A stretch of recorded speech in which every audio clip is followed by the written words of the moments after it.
Time for the papers this morning at 8:45 with former advisor to Michael Gove, Charlie Rowley, and writer and commentator Candice Holdsworth. Good morning, good morning. Morning. Let's start off with The Sun, should we?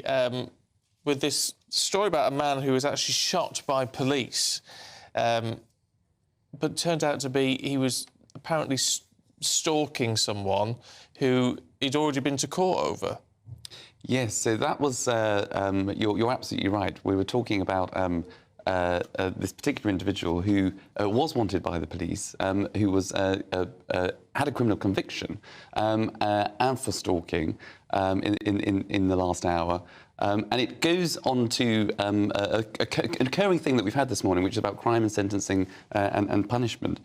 So we've had the case in Nottingham with the stabbings. We've had that particular case that you were referring to. There is another case in The Sun, which is about a chap called Humphrey Burke, who had a sentence handed down to him.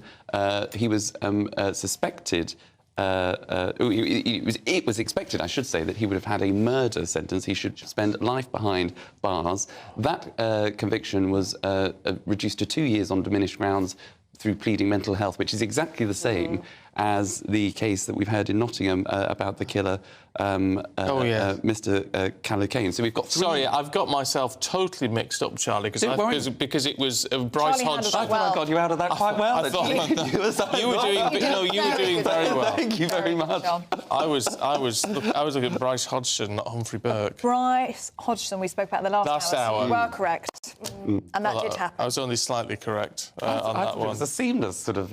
You did very well. Thank you very much. I looked at you thinking, how are you going to cope with this? And you were great. Right, but it's... I mean, it's very difficult when people are...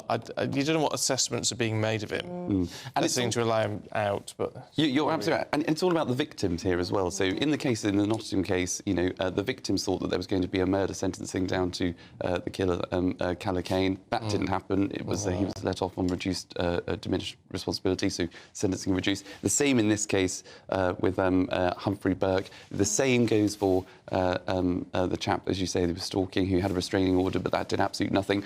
There is not enough attention or focus given to the victims of these crimes and the families that are going through this harrowing court cases and the harrowing experience of a criminal justice system.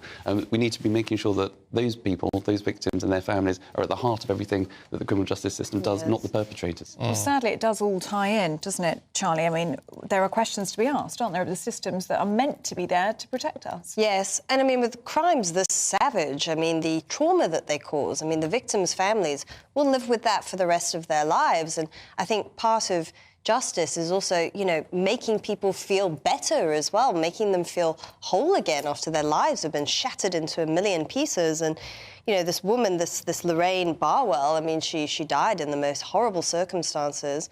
And I think her family, quite rightly, just feel that that is inadequate punishment for that crime. I mean, of course, there are mental health considerations, and I don't believe in mistreating people who are suffering from terrible mental health disorders. But I think with a lot of these things, the problem is it's just so poorly managed earlier down the road. And then it gets to this point where something terrible happens, and it doesn't need to be like that. Well, 2 years into an indefinite hospital order doesn't seem like a lot. I mean, it raises a lot of questions. And let's just be clear about this. You know, Lorraine Barwell was a prison officer escorting him to the prison van. He pushed her to the ground. He kicked her in the head.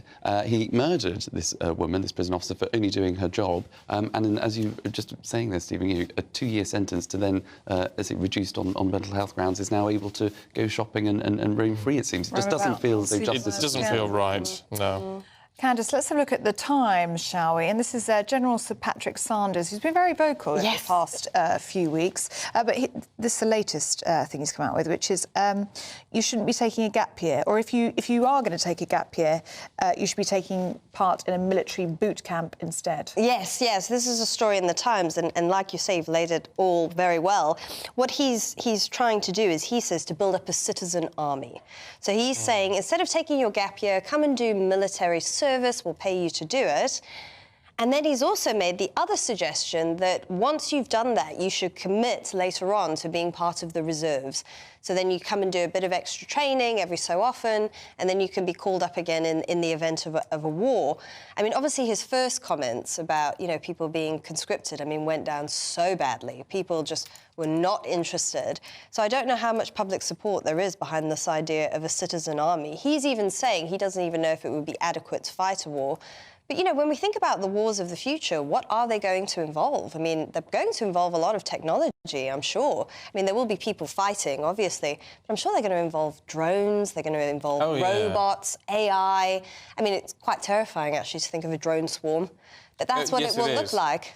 Yeah, it is, but as we've seen with Russia and Ukraine, there's also going to be a lot of, and indeed with Israel and Gaza, a lot of conventional stuff as well. We've just got to get the numbers up. I don't know if this is the right way to do it. No. People shouldn't be going on gap years anyway, in my humble opinion. Get on with what you're meant to be doing. Yeah, he's not a fan of a gap year. Not a fan of a gap year, no. Costs a load of money. Whose money are they spending to go on a gap year? Well, if they work the other half of the year, I think the idea is they spend their own, but they're not saving or getting on with things. They're not. What can we... Well, I wanted to get Charlie's thoughts on Sir Patrick Sanders. Oh, did you? Oh, right, go on, I just think it's quite interesting. What do you think his aim is with this? Because you were talking about this last week. Do you think he is actually trying to put together a citizen army and prepare ourselves for this war with Russia that he's warning is coming along the road? Or do you think he's actually just trying to highlight the state of our armed forces and how small our numbers really are and how ill-equipped we could be? Yeah, I think it's... sort of thing. I definitely think it's the second, because, you know, if I walk down the street and you've only sort of turn your head at a few people, I don't think I'd want half the population actually sort of serving in the armed forces. I don't think they'd be capable of it. So I'm not quite sure I'd be asking for the public. But I think he's, you know, joking aside, I think he is just highlighting just how severe the numbers are and how low he thinks the numbers are, the numbers of military personnel, the boots on the ground, should we need to fight those conventional wars that, as you say, you're seeing in Russia and Ukraine, and you're seeing in Gaza, and, you know, where you might need some boots on the ground, potentially for future conflicts in the Middle East. But I think, yes, it's highlighting the plight in the numbers of people that are in the army and trying to find quirky ideas to get them up. Yeah, we definitely need bigger investment. Candice, let's have a look at the Daily Star, shall we? Yes. Because have you ever thrown a sick day? I can't imagine you ever have. Well, being a freelancer, I'm actually very anxious about taking off sick days because, one, I mean, you don't get paid if you're off sick, and two, I always worry that my employer, I'm going to destroy my relationship with them. You sort of feel like you have to soldier on no matter what. Yeah. This story is by... It's by the Open Study College, which is a very interesting research, a name for a research institute. Sounds like something out of the Daily Mash. And they were saying that if you throw a sickie, it's good for your brain, apparently. It can reset your brain. I don't know how good it is for the mental health of your employers or your colleagues. Yeah. So they were saying do it occasionally and it makes you more creative, apparently. I don't want to be more creative.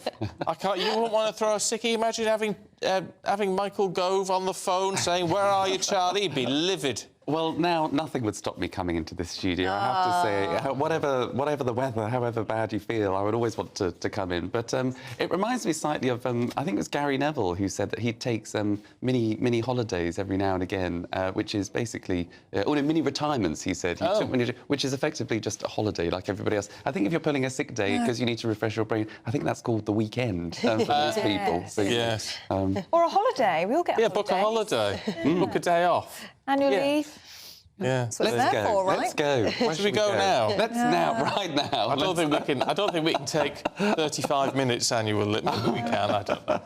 Lovely. Look, it's been good to see you both this morning, Charlie, Candice. Thank you very much indeed. Caribbean would be nice this time of year, wouldn't it? Yeah, I've never been to the Caribbean. Anywhere in the Southern Hemisphere. The weather would be nice, I'm sure. Very hot. We do with a bit of heat. Roll on springtime, that's what I say. It's coming. We're in February. It's coming. Yeah, I don't think it's coming today, though, but let's get all the details for you with Aidan McGivern.